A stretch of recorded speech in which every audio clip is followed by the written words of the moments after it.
The topic of today's video is how to buy stocks on WeBull app for beginners. So here we are on WeBull and we're using the paper trade option. Please keep in mind that this is in no way any crypto advice. This is just for entertainment purposes. Alright, so the first thing that we want to do is head over to the top left here and we'll see stocks.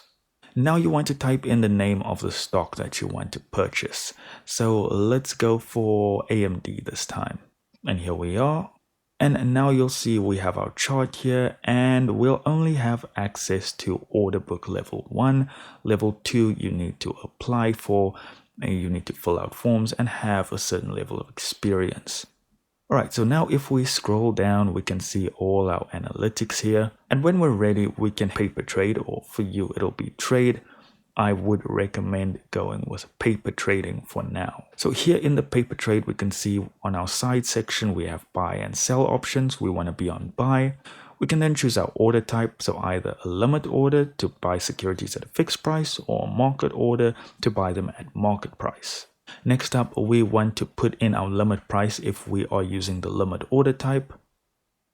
And we want to put in the quantity of stocks that we want to buy.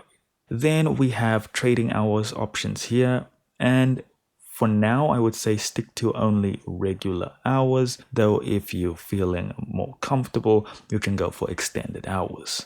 And lastly, you can set up your time in force. So this will be basically the order will be cancelled when the market closes. So we'll leave that on day and then we'll hit paper trade.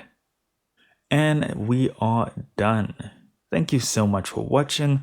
Do consider liking and subscribing as well. And do keep in mind that this is in no way any type of financial advice. This video is just for entertainment purposes.